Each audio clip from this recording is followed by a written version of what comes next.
I'd like to welcome everyone and thank you all for coming. We are being recorded. Thank you all for being here. I know it's absolutely gorgeous outside, which is like a huge change from the last couple of speaker series that we've had. Very lovely. Thank you for coming indoors to spend it with us. My name is Raya Castronovo, and I'm the president of Alpha Phi Sigma, the Criminal Justice Honor Society here at the University of Colorado, Denver. In 2017, we started a series that includes panel discussions, speaker events, and other forms of dialogue on issues related to criminology, criminal justice, and the law. I'd like to take a minute to thank the students, faculty, and staff in the School of Public Affairs for their support, and extend a special thank you to the Dean of the School of Public Affairs, Paul Teske, for his help in putting together this event, in addition to our events coordinator, Dee Dee Flynn, and our marketing director, Tula Wellbrook, for facilitating these events.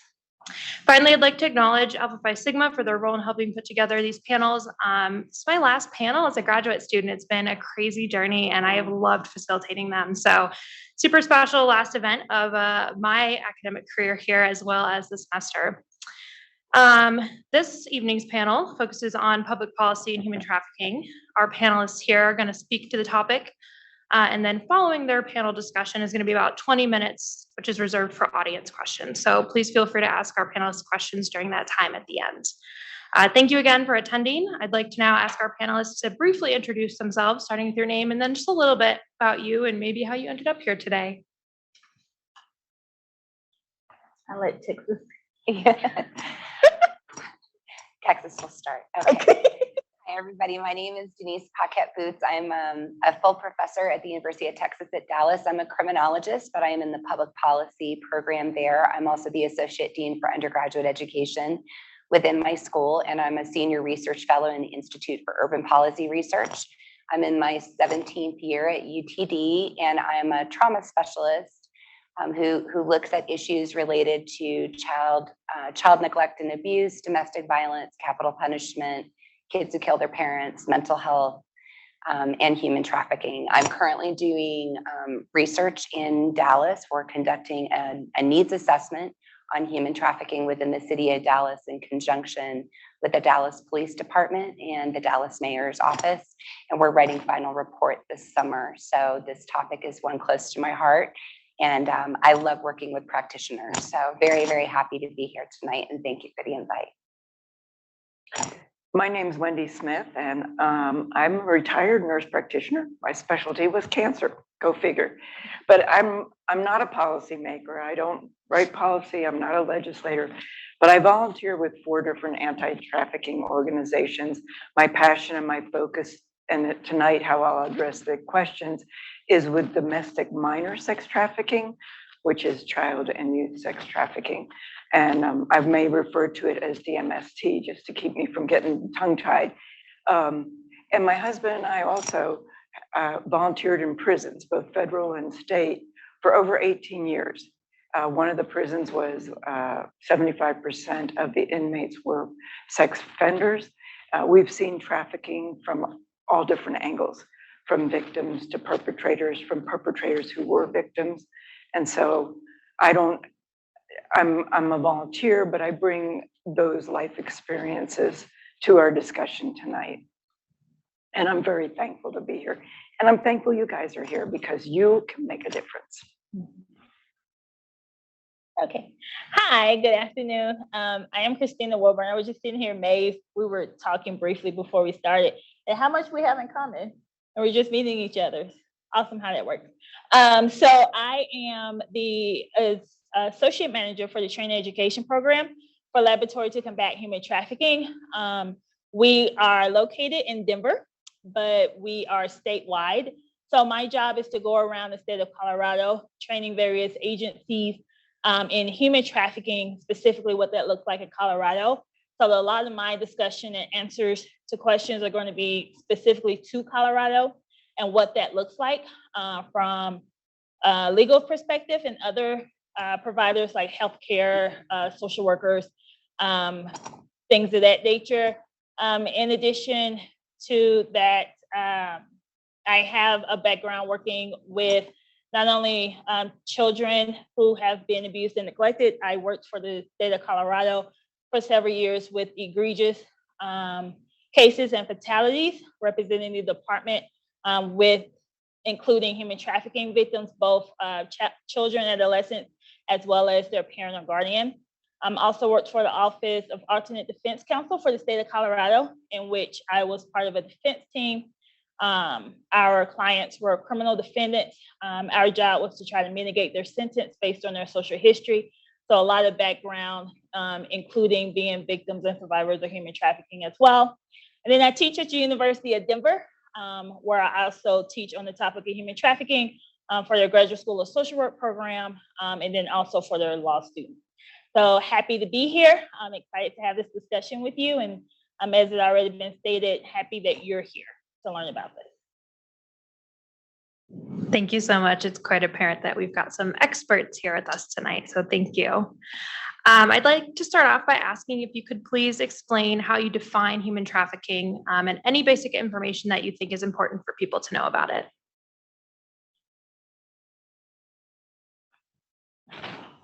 I'll go first, and these guys can expound on it. Sex trafficking, and first let me say that I don't know your background, and if we say things that may cause triggers, I want you to feel free to take a deep breath and even step out of the room. I don't think it would offend any of us, because it is a very heavy topic. So I would define sex trafficking, and legally it's defined as when a commercial sex act is induced by force, fraud, or coercion if the victim is over 18. Any minor who performs a commercial sex act is federally defined as a victim of sex trafficking, regardless of whether you can prove force, fraud, or coercion. I would say that sex trafficking is a supply and demand multi-billion-dollar worldwide criminal enterprise. It requires a buyer. It requires a perpetrator, trafficker, pimp who sells the victim for profit to the buyer, and it involves a victim, including boys, girls, male, female. And I will be addressing the minors mainly. I would say also that a commercial sex act includes prostitution, pornography, sexual performance done in exchange for anything of value. That can be shelter, money, food, clothes, or a belonging to family or gang type atmosphere. Unfortunately, trafficked children are often misidentified and treated for drug and alcohol abuse, domestic violence, delinquency, STDs, even abortion. They're far too often seen as a victim of trafficking. And though we have a formal definition of trafficking, I would say that this is a very dark and complex issue. Many of the toxic issues that we are struggling with in our culture today are tightly interwoven. You can't separate them, whether it's drug addictions, homelessness, domestic violence, criminality, all of them can be in some way connected or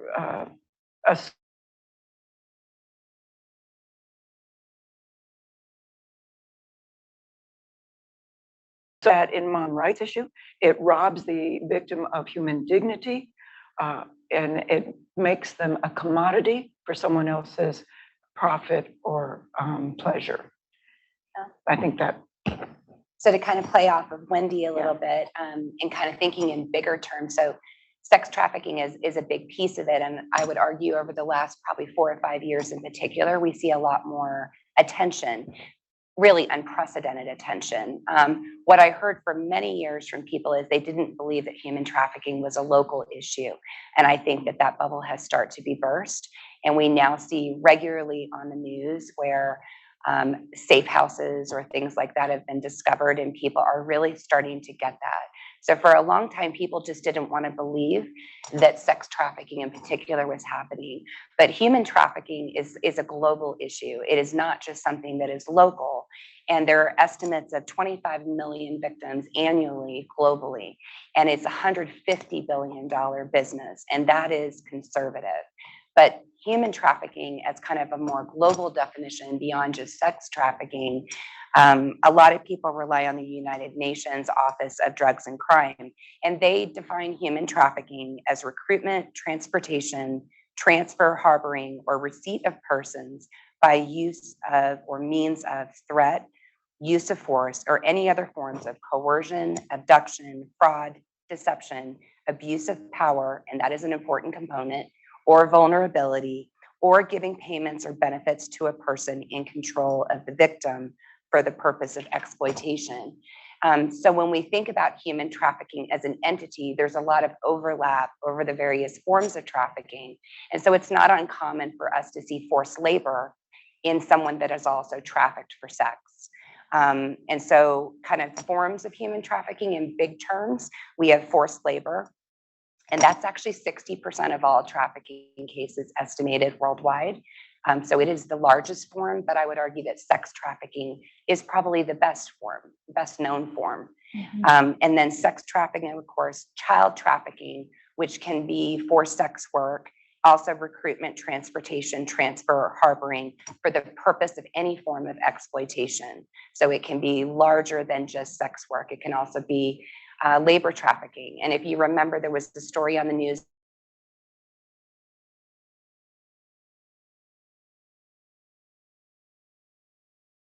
adultery factors as young as 10 years old that were cleaning that facility overnight. And then also, of course, forced marriage. And forced marriage is probably the least talked about of all forms of human trafficking, but those are children that are forced into marriages. And it is estimated that 12 million girls have been forced into marriage. So it is by no means a small issue. And piggyback on both Wendy and Denise, I am going to take their definitions and focus more so on what that looks like in the state of Colorado, because that's what I trained to.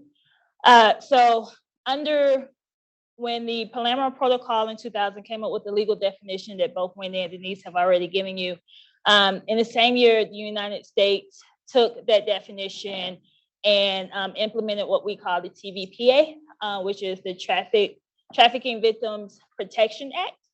And then it divided that definition into 3 categories, one being all victims and survivors under the age of 18 for commercial sex acts are automatically considered victims and survivors, regardless of the force, part of coercion. You do not need that requirement. So in the state of Colorado, so the cases that I give you as an example actually happened here in Colorado. So one example of that is we had an 8-year-old boy who lived around Denver metro area, did very well in school, was academically doing very well. Social workers, teachers, his community thought that everything was fine at home. What they didn't know is that after school in the evenings and on weekends, his parents were selling him on Craigslist when that was popular and Facebook message. And so they would sell him and force him to have commercial sex for people who came in the house. And then on weekends, they would take him to like Broncos games, stock shows, and things of that nature and sell him out of the bathroom. So that is an example of the first category, but it's also very apparent that an 8-year-old is not consenting to being exploited for sex, for commercial sex acts, for profit for his parents. Something that's not so specific or is hard to detail, we had another case with a 17-year-old who came from Kansas. She ran away from home, ran away several times for good reason, severe domestic violence within the household. Father was sexually assaulting her. She got a ride here to Denver. Once she gets here to Denver, she decides that she's not going to ask for help because the other time she ran away and asked for help, she ended up back in her home. So she decides that she is not going to go to healthcare. She's not going to go to law enforcement. She's not going to go to the Department of Human Services and ask for resources. So she was trying to figure out how she can survive on the street. So she decided to sell her body to provide herself for shelter, food, and clothing. She did this, and to her, she thought that she would be charged with prostitution. So she stayed away from law enforcement. What she didn't know is that under the Trafficking Victims Protection Act, she is still considered victim and survivor of sex trafficking, even though no one is forcing or coercing her to do that. And so it took several times before she actually came in and asked for help and assistance. Also wanted you all to know that, how many of y'all have seen the movie Taken? Okay, great Hollywood blockbuster. That is not the reality of what human trafficking looks like. Okay, so want to debunk that. And the red twist ties that apparently is on social media, that is not a thing.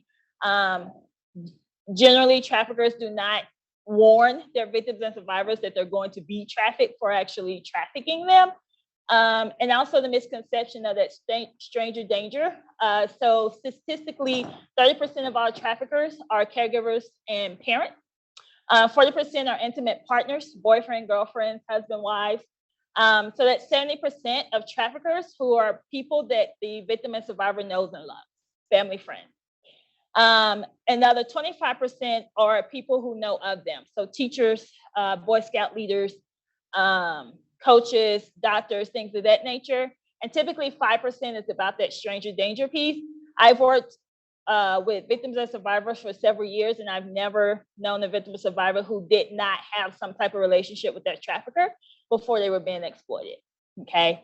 And just in addition to that, in the state of Colorado, 25% of our victims and survivors are youth, which means 75% are adults. With our youth, LGBTQ community makes up 40% of those victims who are being exploited because of that trauma not being accepted in their communities and things of that nature. So then the second part of the act is category for sex trafficking that requires the force, fraud, or coercion piece. Want you to know that sex workers, individuals who consent to like being strippers, pornography, and things of that nature, can also come in and out of being exploited for human trafficking. We had a case of an 18-year-old who had a baby. Mom worked during the day, so it was her baby, and mom said she would take care of the baby at night while she worked during the day, because everyone knows that childcare is very expensive. The 18-year-old got a waitressing job, but still was not able to adequately provide for her and her family. So she decided to get a job stripping. Was doing it for a few months, loved it because she was working, made enough money, and then she was able to spend the day with her baby. So like the little awesome stuff that all of us go all with, like a baby lifting their head for the first time, for some reason is like really, really popular and awesome when they do that, because it's like they're just head and they're lifting it from their body. So so she was able to see those things. So she loved it. Well, one night in her dressing room, her employer comes in and tells her there's a customer downstairs that is giving him $200 for her to have sex. He wants her to go do it. And she's like, no, that's not what I signed up for. He proceeds to lock the door, severely beats her up, and tells her that if she doesn't do it, then she's fired. So, you have this 18-year-old who needs the money that she's making, this grown man who's her employer, who's threatened her, who's hurt her, and then threatened her job that she's using to be able to care for her 18-year-old. So she goes down and she does it. You think that she went to the police station or the hospital and said, help, I've been a victim or survivor of human trafficking? No, she did not. She goes home, she showers, and then she goes to work the next day. And unfortunately, her employer got away with it one time, and then he does it several times before she eventually asked for help. So people are coming in and out of the situations. That's why I said the movie Taken is not adequate. Notice the examples I gave you. No one is locked up. No one is chained to a bed or locked in the basement. People are going in and out of their exploitation and their circumstances. And what's keeping them there is not necessarily physical threat of harm and violence, it's coercion, that psychological threat. Do this or I make your 6-year-old sister do it. Do this or I have your family and friends deported, okay? Think about your loved ones and what you would do to protect them from a situation like that. And then the third category is that labor trafficking that Denise and Wendy have already talked about. In the state of Colorado, 64% of our cases are labor trafficking. However, it is harder to prove. In the state of Colorado, so far, we've had 10,000 investigations, only 281 indictments when it comes to labor and sex trafficking. Because labor trafficking is harder to prove, the majority of those are sex trafficking. In the state of Colorado, you see labor trafficking with a lot of immigrants who come to Colorado who assume that they're coming and they're signing agreements to work for pay, to be put up in appropriate shelter, and they get here and they're not being paid. They're forced to work with tools that they aren't properly trained in, very hot weather for several hours on end. And then they are typically within like your agricultural, so the rural areas of Colorado. I just recently was in Rangeley, Colorado. I am starting to realize how far I-70 goes. So I was in Rangeley, Colorado, Meeker, Colorado, having these conversations. The marijuana growth is another issue that we have, as well as like the sheep herding pieces and things of that nature. Also domestic servitude in the state of Colorado. So we had a couple in Glendale, Colorado, who hired a nanny from another country to come work. They agreed to pay her and to provide shelter and food. And so she didn't have to use her money on food. So she gets here the first couple of weeks, things are fine. But then they start asking her doing weird things like remodeling the pool deck, cleaning out the gutters, and painting the house. Unbeknownst to the community around her, she was sleeping on a cot in the basement. And they were not adequately providing her with the food that she needed. This was going on for 8 years. At the time that she received help and we got involved, this woman was 76 years old. Okay. So those are some examples of what this looks like in the state of Colorado. Thank you so much. I appreciate the detailed overview of what human trafficking really is, especially those distinctions between the different types. Next, I'd like to mention that the U.S. government has taken a holistic approach to policy surrounding human trafficking, in that it's developed laws to hold traffickers accountable, protect victims, and prevent trafficking crimes. Can you speak to some of these policies, how effective they are, and the deficiencies or barriers that make them ineffective or difficult to enforce? So I'll start with that. So when we talk about the US government's approach, probably the most multifaceted policy that's been passed is the Trafficking Victims Protection Act. And so that was initially passed in 2000. It was reauthorized in 2003, 2005, 2008, and 2013. And this provides basically the legal framework within the United States about how we address human trafficking. So it defines human trafficking, and it also provides for the criminal penalties under our law, which we can prosecute under, and also how we provide assistance to victims. With that being said, human trafficking has been dramatically underfunded. And so without question, there are a lot of challenges. Part of it is, like we said before, that people have not believed that this is a major problem, and that included legislators. In terms of prevention, the US government has implemented a number of programs seeking to raise awareness. And really, awareness is key, right? Us acknowledging this is an issue, talking about it, particularly among vulnerable populations. And so that would be outreach at homeless shelters, which for boys in particular is really the place where boys are trafficked. That is their entrance into trafficking many times is when they become homeless. Girls tend to have different pathways when we look at their histories and their etiologies. And, to the points for our panelists here, many of our girls are trafficked by their families. They're trafficked by their boyfriends. They're trafficked by their intimate partners. And so addressing issues related to poverty and inequality are central to interventions regarding trafficking. And those vulnerabilities create opportunities for traffickers to exploit those vulnerable populations.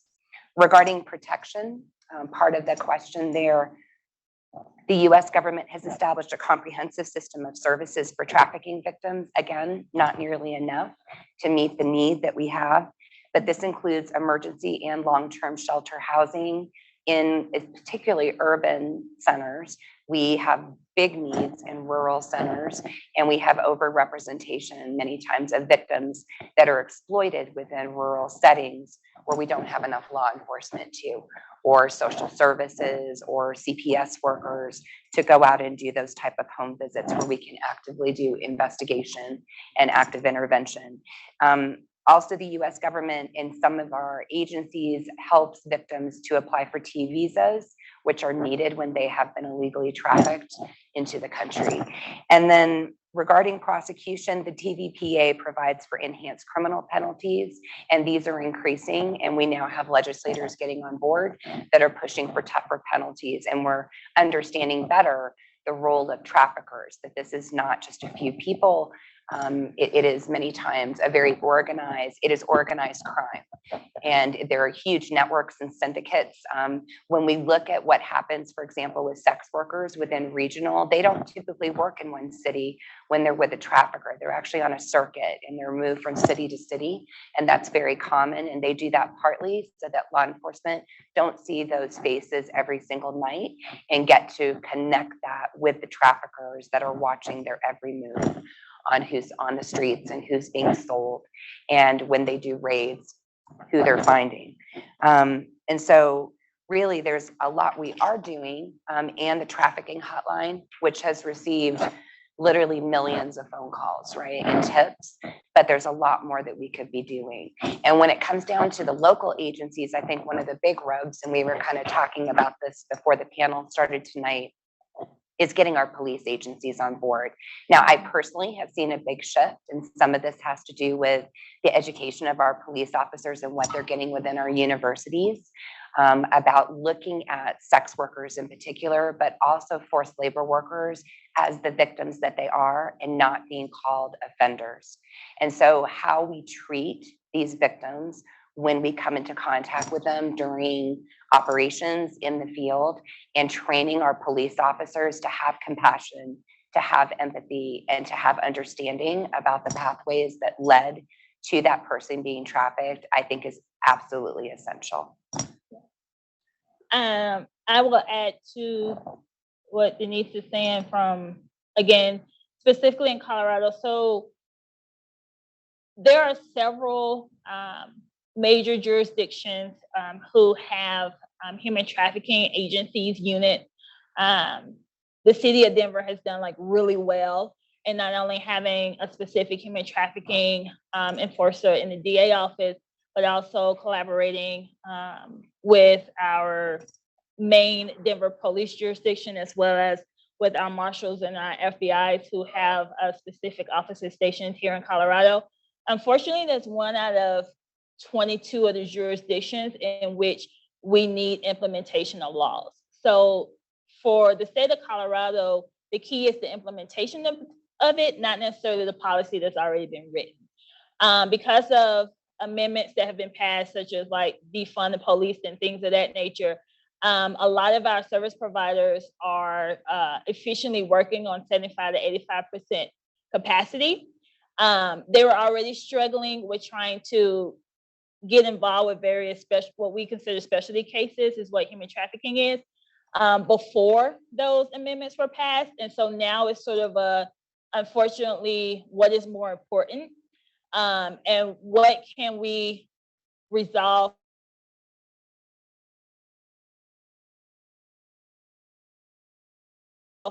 the case filed, police get involved in indictment. Is a 3 to 4 year process because of how much evidence that needs to be gone before someone is eventually charged for human trafficking, which is why a lot of times, I mentioned there have been 281 indictments in the state of Colorado. All of those who were indicted weren't necessarily charged with human trafficking. They were charged with like sexual assault, domestic violence, exploitation of a minor, because the focus was eventually getting them off the street and getting the victims and survivors the help that they need. So that fast justice piece. And so with that, in the state of Colorado, Kara, who works with me, and I, along with some regional specialists around the state of Colorado, try to go around training our law enforcement, our child welfare system involved use, our healthcare, our district attorney offices, our judges, things of that nature about what human trafficking look like. Because victims or survivors of human trafficking do not actually identify as that. Typically, when they're telling their story, they can describe their sexual assault, the severe domestic violence, the abuse and neglect. They do not know what human trafficking means. And that trafficking piece throws them off because they assume that they have to be transported somewhere, and that is not the case. The number one cause or route in which traffickers find their victims is recruitment. So the grooming process, as I gave you the stats of what our traffickers actually look like when it comes to our victims and survivors. And so it's someone that they have an emotional tie to.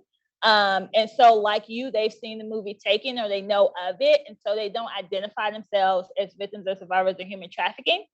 Thankfully, the awareness in the state of Colorado has taken a significantly increase in the positive factor in the last decade. A lot of people are becoming more aware. Laboratory to Combat Human Trafficking actually hosts and operate the Colorado side of the National Human Trafficking Hotline. So all tips, referrals, and things of that nature is made to our hotline. I am actually the staff that is on call shift right at this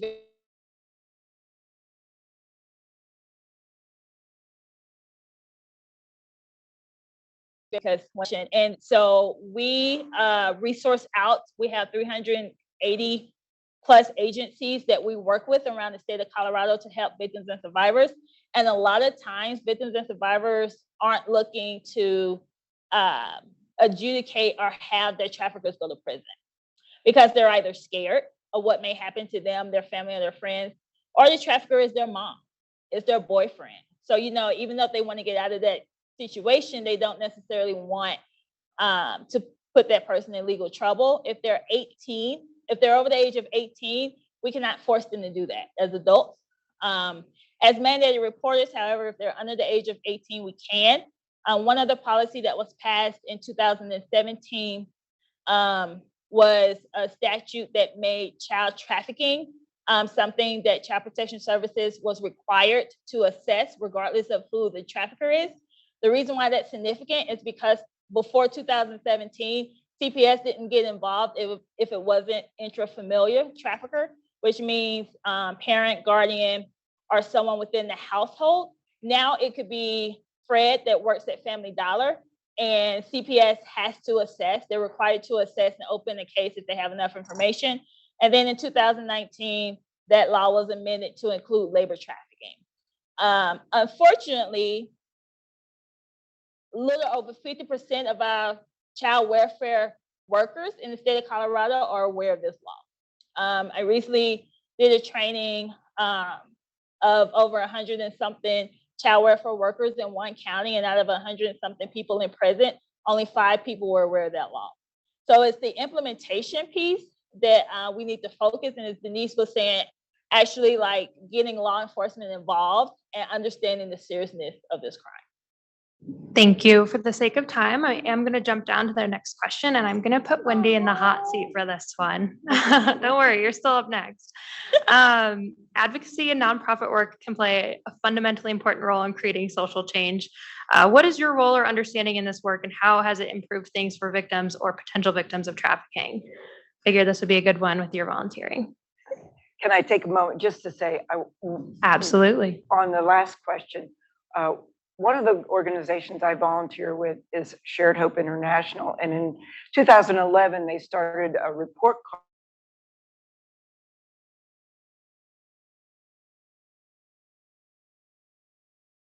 card on and how each state meets that grade. Colorado rated lowest in those areas in criminal justice.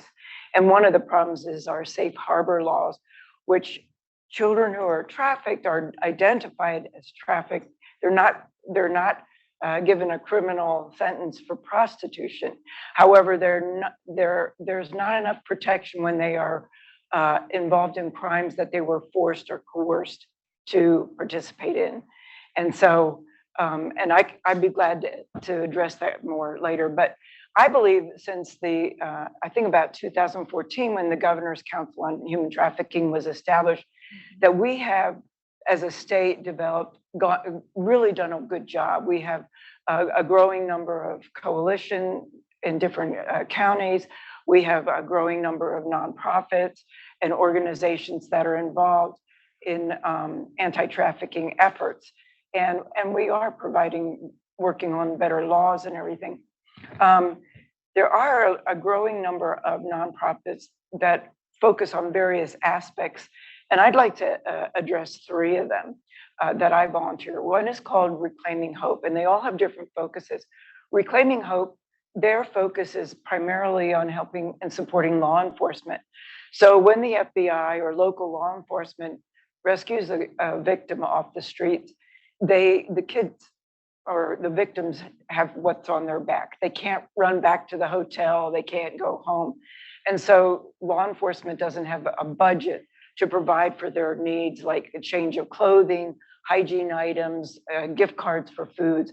So Reclaiming Hope makes backpacks at the request of FBI or law enforcement across the country. So that's one vital role. Another one, nonprofit that I volunteer with is a safe home for girls 12 to 17 called Sarah's Home. It's the only safe home for girls in this age group for girls who've been rescued from sex trafficking in the state of Colorado. Girls are referred by court-appointed guardians, FBI, and family guardians, whoever. They come from across the country. They get trauma-informed care, counseling. There's an accredited school on the property so they can make up great credits that they've missed and complete and graduate high school. Some of them have simultaneously taken college credits. So that's an excellent another nonprofit that comes along in the anti-traffic efforts. One thing that they're doing because of their track records, they've functioned debt-free and have had such a good reputation that they were given 35 acres in the mountains of Colorado to build a safe home for boys. Currently, there is not a single safe home for boys ages 12 to 17 who've been rescued from sex trafficking in the entire country. This is a crime. This is critical. And so nonprofits can fill that need. One of the challenges is fundraising. Everybody's competing for the same dollars and to meet these needs. And so that's 1, 2, 3. And then the third nonprofit is the Shared Hope, who focus on prevention, restoration, and justice. And they do a great job. They're internationally, provide wonderful education resources, many of them free. They do the report cards, as I said, which helps hold states accountable, helps legislators write legislation. And so they play a very valuable role. So there's just a plethora of needs that are unmet in anti-human trafficking efforts. And these needs can't be met by government and tax dollars alone. So advocates, volunteers, and nonprofits play an absolute critical role. Thank you so much. In a similar vein, would you please talk about the impact of trafficking on victims and how victims can best be supported? Are there any demographics who are disproportionately exposed to being victimized? Whether that's through race, social class, gender, religious affiliation, et cetera. Yes, I can talk about that. So human trafficking, right, it's a human rights violation at its core. It is about violating the basic human rights of freedom and decision-making and exploitation of a human being. And so when we think about what the long-term consequences are, kind of the first part of this question, what is the long-term impact? It can't be understated. Truly, it is a lifetime of consequence. And so even with therapy and with resources and with investment, survivors live with their life experience of trafficking. And it can be a very long road for recovery and for healing. With that being said, I've met survivors that are absolutely amazing human beings. I mean, they are the epitome of resilience and what the human spirit can overcome. And many of them find meaning in their own healing pathway in helping others, both with awareness, with education, and with recovery efforts for survivors that need to talk to people that understand what they have been through. And so, they get my eternal respect. It is an honor and a privilege to talk to survivors that trust you with their truth about what that pathway has been and what they have experienced and survived. And they truly are an inspiration for me as a researcher and as an activist scholar, which, make no mistake, I am. If you're going to work in this field and you're going to get into the trenches, it means that you have to be all in. And if you're not, you shouldn't get in the trench, because you can't be another person to let those survivors down. So I can't stress that enough, is if you're going to volunteer, you need to be all in. It is a true commitment, and we don't need one more person to let down a survivor of trauma. And that's one thing when I talk to my students, I'm very brutally honest about what this work is.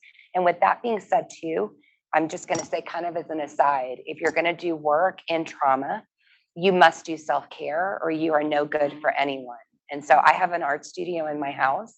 And when I am overwhelmed with all of the darkness of the things that we look at and we deal with, both as a researcher and an activist scholar, I go in and I throw glitter for a night. And, that is healing for me. And my family is the center of my world, and having laughter and having light, you must balance, whether you're a practitioner, a researcher, or you work in the nonprofit world. If you're going to give your heart to helping others find their pathway to recovery and healing, you must invest in yourself, or you are not going to be able to stay in this field. And it's why we have so much burnout, right, in what they do. So, looking at my two panelists, I have great respect for them, because they're doing hard work every day. And we need people all in. Yeah. So I'll yield the floor. I have lots more to say on this question, but I'll yield. To tag team on what Denise was saying, my self-care is to travel, and then also knowing your cutoff. So even if I work 12 to 16 hours on this issue, having the ability to not take it home with me as much as possible. And in my home, I'm taking care of my mother, which helps me a lot to go out of the situation, because she loves watching sports, specifically basketball. So I get to listen to her rant about her basketball teams when I get home for 3 hours. And I'm like, well, that did it. Yep.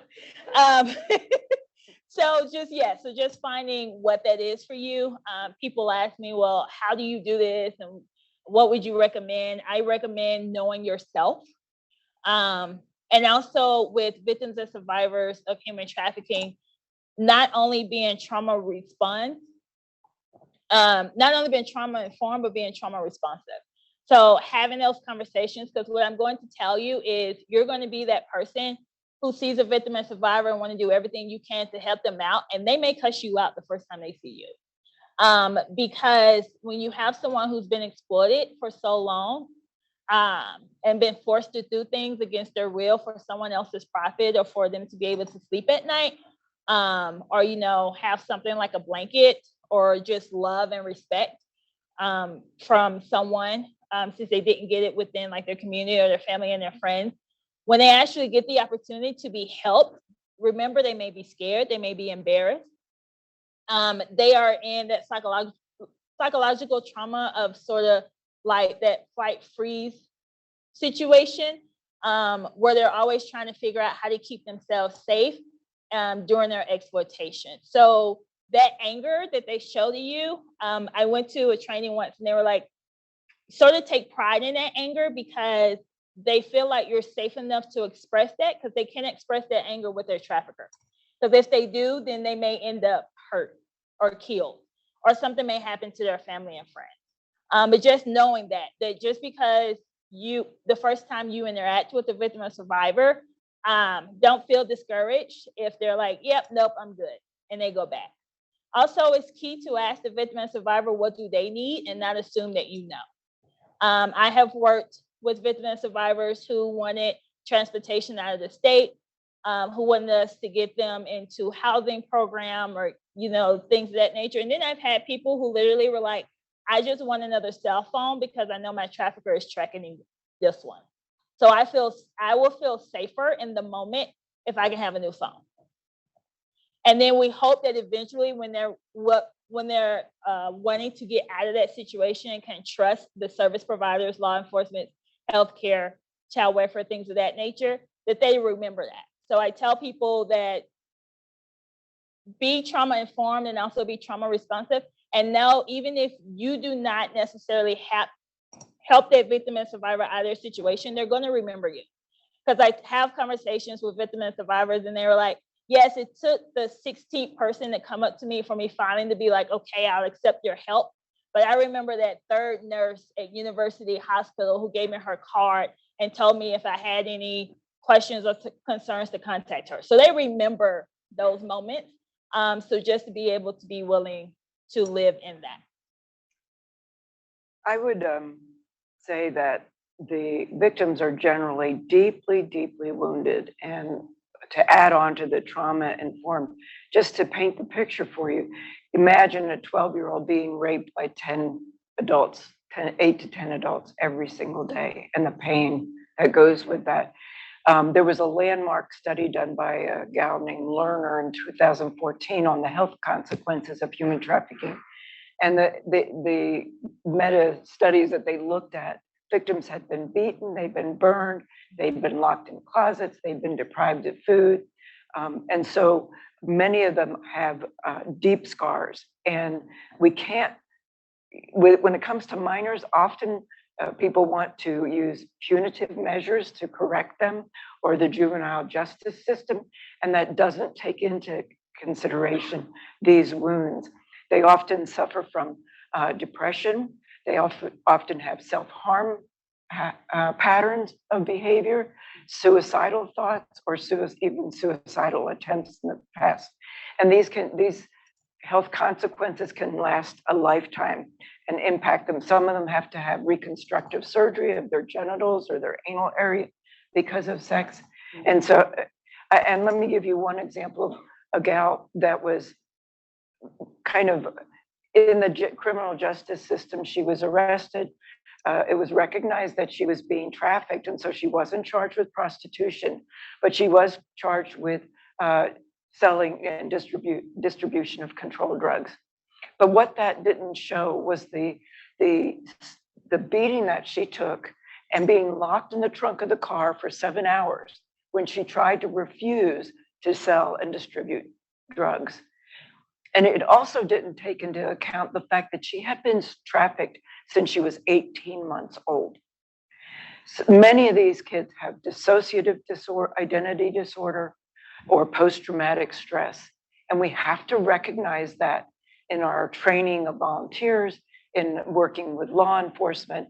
And many of the metropolitan areas have rich resources for this education, but the rural communities don't. And so we need to keep that in mind. And just a quick mention about demographics, because with the internet, with online access, I would say everybody's at risk, all ages, all races, all socioeconomic backgrounds. The National Center for Missing and Exploited Children say that at any one moment, there's 700,000 perpetrators on the web.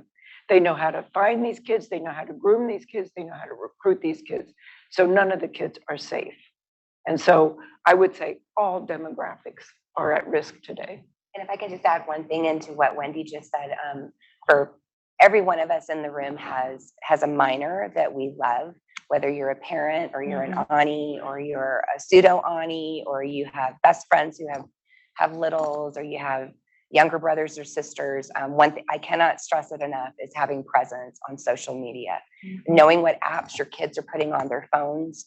And so to Wendy's point, many times law enforcement will give trainings to people in the community just to be aware. Go to those trainings. Even if you're not a parent yourself, you have somebody that you love. And so, I have a 15-year-old daughter, and much to her chagrin, she has no social media. And it's because mom knows too much. And it is a full-time job sometimes to monitor our teenagers.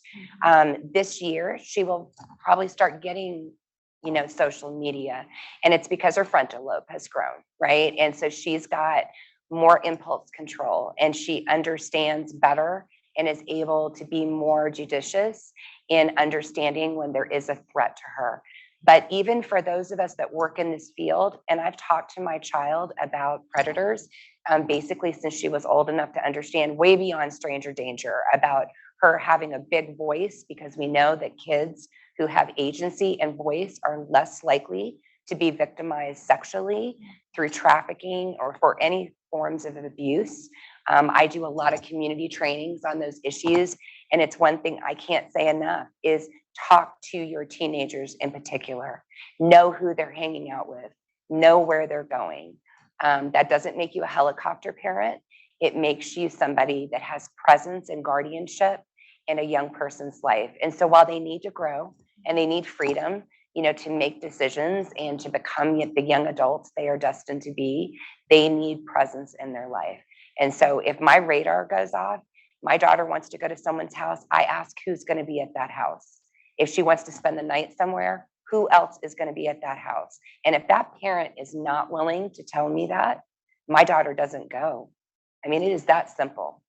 So don't be afraid to say no. Yeah. And if it doesn't feel right, if you have someone paying too much attention to a child, trying to get to know, like I was a single mom for a while, anyone that asked too many questions about my daughter, I was like, you're a creep. Like, you don't need to know that about my kid. I would push back. Why are you asking? Why is that so important for you to know? And so have voice and agency over your own family and loved ones, the people you care about. Like, I can't stress that enough. Can I ask something real quick? Tag team me to what Wendy and Denise have said on that.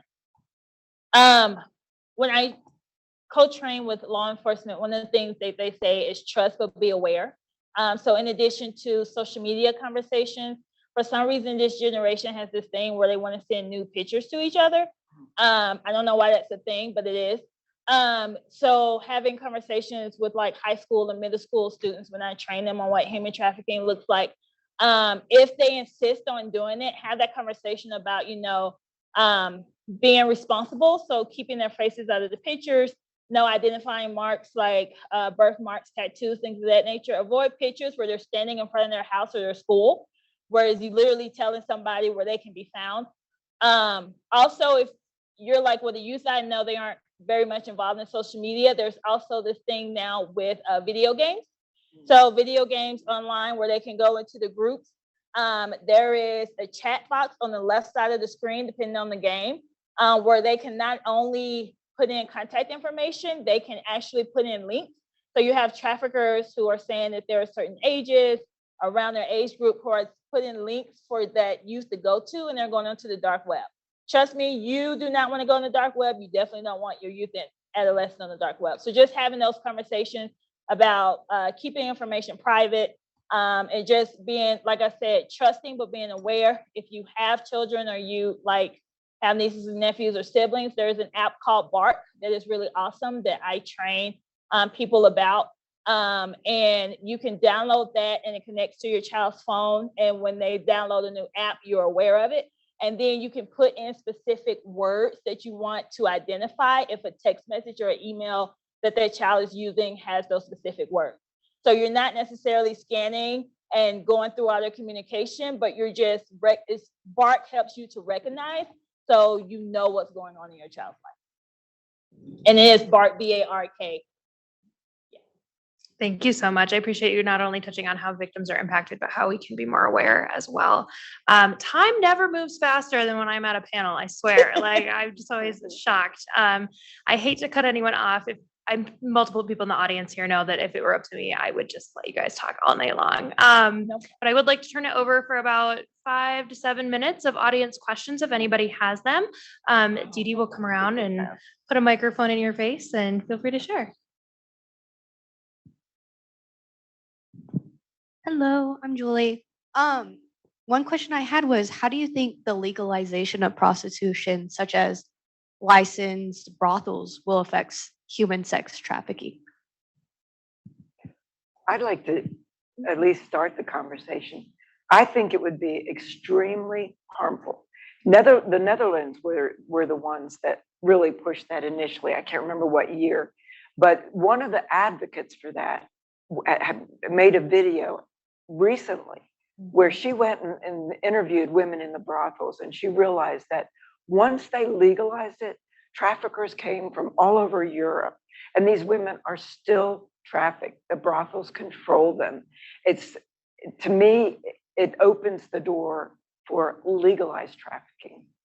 Yeah, in my opinion, one of the most effective things we can do is actually make buying a human being a felony.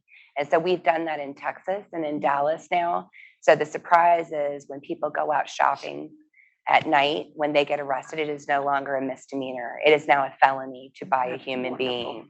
And so enforcing against people on the demand side has a huge impact.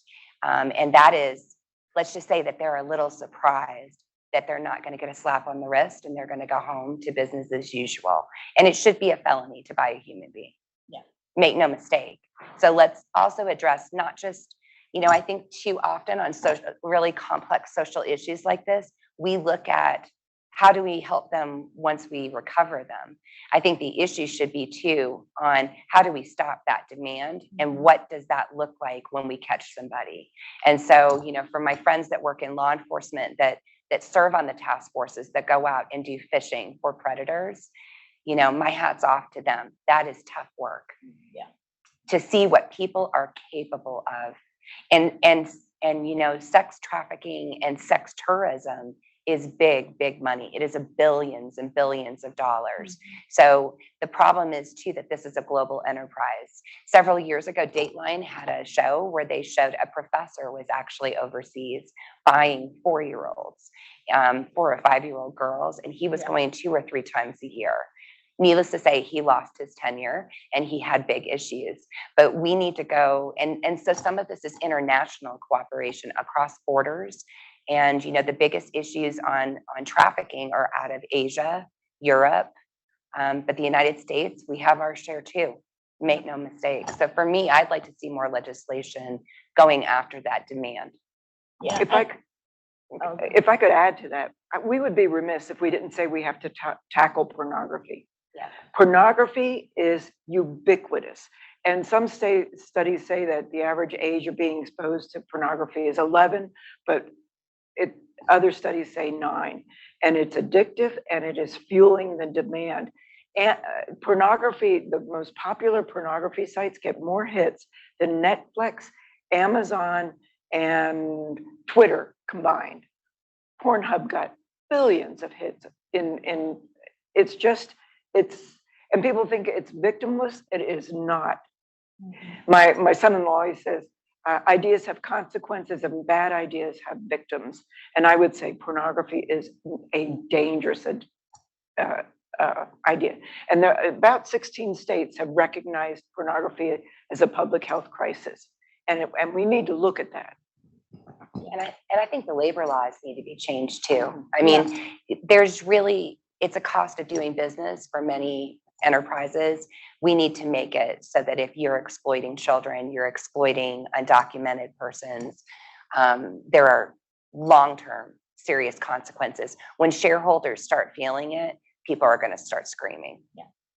Yeah, I was going to say briefly that even though human trafficking is a social justice, human rights issue, its core is economic. So as long as people are making profits, as long as there is demand, regardless of legalizing things that normally are criminalized, it's always going to be an issue, because unless you somehow figure out how to get rid of the demand, it's always going to be there. Because unfortunately, a lot of the people who are at the top of like trafficking groups and circles are like your legislators, like your people of power in various counties, states, and things of that nature, who aren't going to get in trouble for this. It's going to be those on the low totem pole who are being indicted for this.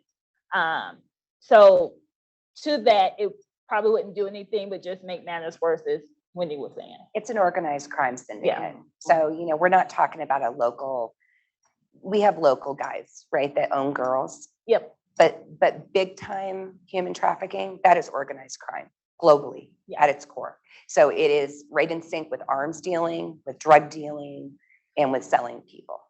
Yeah. And legalizing it gives them a bigger opportunity. Okay, I'm going to quickly throw it to a Zoom question. Thank Okay, you. That's perfect. Okay, Yeah, go what for it. ways can we get involved in combating human trafficking similar to what Wendy does? Human trafficking is close to this person's heart, and they want to focus working on it with it when they graduate. Are they in Colorado? I'm gonna assume yes. Okay, so Laboratory to Combat Human Trafficking, we have 4 programs. One of our programs, we have leadership development program where they can get involved. We also have a hotline where we actually train volunteers. Our next training is in October. It's a 2-day training where we have sort of like a human trafficking one-on-one that I present, and then we walk people through how to take calls. So you're taking calls that come in as referral tips or need for services from the community, from survivors and victims, and also from our service providers. I have few cards that people can take if they're interested in that. So that's one way specifically that you can get involved in the state of Colorado. And then as Wendy said, there are a lot more task force, but the hotline, like I said, is the one that LCHT runs on behalf of the National Human Trafficking Hotline for the state of Colorado. I would say also, before you volunteer, get education. Like you could go to Shared Hope or the LCT. You could go to the Office of Victim Advocacy. There's a lot of resources. You educate yourself. I became involved by going to the local human trafficking task force, which is a great networking of a lot of different organizations, and you learn what they're doing and you can find your niche. I wouldn't jump right into it, but I would, without really making sure you know what you're getting into. There's a lot of burnout, and there's a lot of well-intended volunteers out there that kind of screw up because they don't understand the trauma and the depth of it.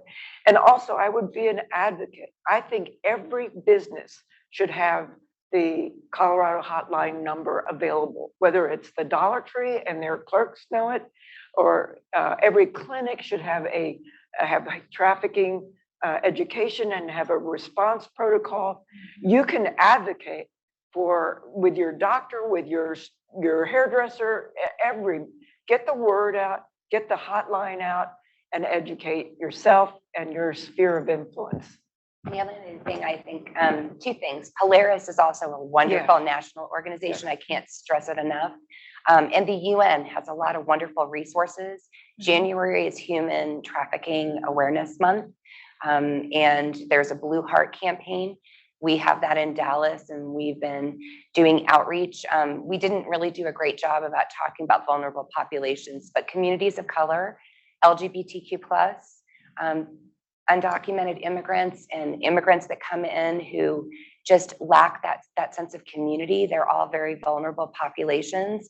And so if your heart is in service, get educated, learn about what the issues are. You can do a lot of that online, and then volunteer for local funding agencies, whether that be nonprofits or your cities or your towns or your municipalities that do service within those communities. And remember that human trafficking isn't just about doing service to nonprofits that specialize in human trafficking. So I do domestic violence work, and I do work with vulnerable kids and families.